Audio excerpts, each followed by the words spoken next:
Para to sa mga kaibigan, kakilala, kamag-anak na nagtatanong kung paano ba kami nagpunta ng Canada. Siyempre, sumakay kami ng eroplano.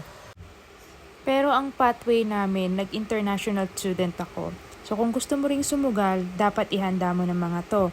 Passport, TOR, English certificate, medical, biometrics, Canadian visa, at syempre maraming pera. As in maraming pera. So, paano ba ang process ng student pathway? Sa amin, DIY or DIWG, do it yourself or do it with CAD. Hindi kami nagbayad ng agency or consultant sa pag-process ng student visa namin. Nanood lang ako ng mga pre-webinars, nagtanong sa mga kaibigan, nagbasa-basa sa Pinoy Canada Student Pathway Group, tapos nag-explore din ako sa immigration website ng Canada. Pero kung wala kang time para i-process yung documents nyo, marami namang immigration consultant and agency na pwedeng gumawa niyan para sa inyo. Kapag na-receive nyo ng approval na application nyo, pwede na kayo mag-book ng ticket at tuparin ang pangarap sa Canada. But always remember that this is part of God's plan and you owe everything to Him. Kwentong International Student Part 2. Ikikwento ko naman kung magkano ang gastos ng isang international student dito sa Canada. Mula application hanggang pagdating dito, puro gastos yan. Itong nasa list ko ay in Canadian dollars, i-convert nyo na lang into Philippine peso. Pwede mong i-multiply by 40 and then ang magiging total niya nasa milyon, and that's true. Pero guys, base lang to sa personal experience namin ha. Prices may change without prior notice. Pagdating mo dito or kahit bago ka pa pumunta, kailangan maghanap ka ng bahay. Ang rule dito, kapag single or couple kayo, pwede kayo sa isang bedroom. Pero if you are a family of 4, kailangan 2 bedrooms. Hindi pwede dito yung hanggat kasya, okay na. Pero kung meron kayong kaibigan or kamag-anak na pwede yung matuluyan, malaking bagay yun dito. Basta marunong ka lang makisama at syempre paminsan magkusa ka mag-ambag. Mahalang bahay dito umaabot ng nasa 80,000 pesos per month. Just in case daw na hindi pa Just in case. if anyone Bukod sa bahay, kailangan mo rin mamili. Minsan gusto mo rin kumain sa labas. Tapos mamamasahe ka din or kaya naman magkagas kung meron kayong sasakyan. So dahil magastos, kailangan mo magtrabaho. Kung mag-isa ka lang pupunta dito as an international student, wala kang partner, applicable sa ito example ko. Ang allowed normal working hours lang for students ay 20 hours per week. Ang minimum wage dito sa Alberta ay 15 per hour. Usually, ang part-time shift 4 to 5 hours per day. And ang salary cut-off ay bi-weekly.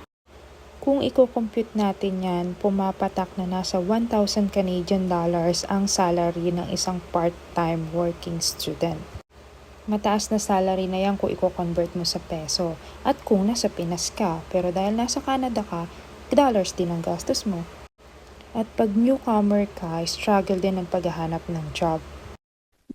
Kasi one requirement nila yung may 1 year, at least 1 year Canadian experience. Paano kami magkakaroon ng Canadian experience? Kakarating lang namin. Di ba? Yung logic na nandun. Kung magpupunta ka dito as an international student at magtatrabaho ka para sa tuition mo, kaya ba yung bayaran ng salary mo kung part-time job at isa lang yung trabaho mo? Let's say, ang average net pay mo per month ay 1,000 Canadian dollar. Tapos sinuwerte ka, nakakuha ka ng pinakamurang kwarto, tapos matipid ka sa pagkain, at nakakuha ka rin ng mababang mobile plan. So, yung monthly salary mo minus monthly expenses, magkano na lang natira? Tapos, ang sahod nga dito, bi-weekly. Pero ang release ng salary mo sa after 5 working days pa. Lilipas muna ang 3 linggo bago mo mahawakan yung sahod mo.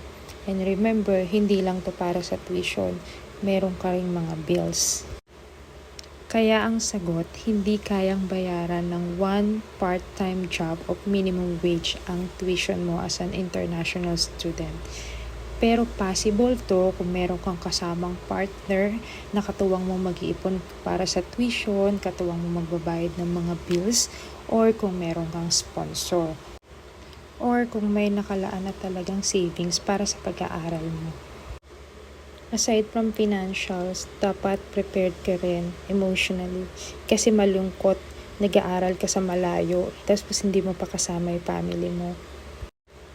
Kailangan physically prepared ka din.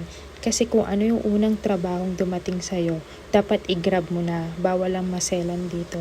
Dahil tandaan mo, marami kang kailangan bayaran. Maswerte ka kapag ka nakuha mo agad yung job na gusto mo. Ang mental health mo, kailangan inaalagaan mo rin. Lalo na sa mga panahon na hindi ka makalabas ng bahay dahil sa weather. Kung nakapag-college ka na before, I can say na intellectually prepared ka na. Kasi hindi naman ganun kahirap intindihin yung mga inaaral dito. Marami lang readings, assignments, projects, pero kayang-kaya mong ipasa basta't hindi ka lang magpapabaya. At kapag ka feeling mo down na down ka na, kumapit ka lang at magdasal, He will always provide.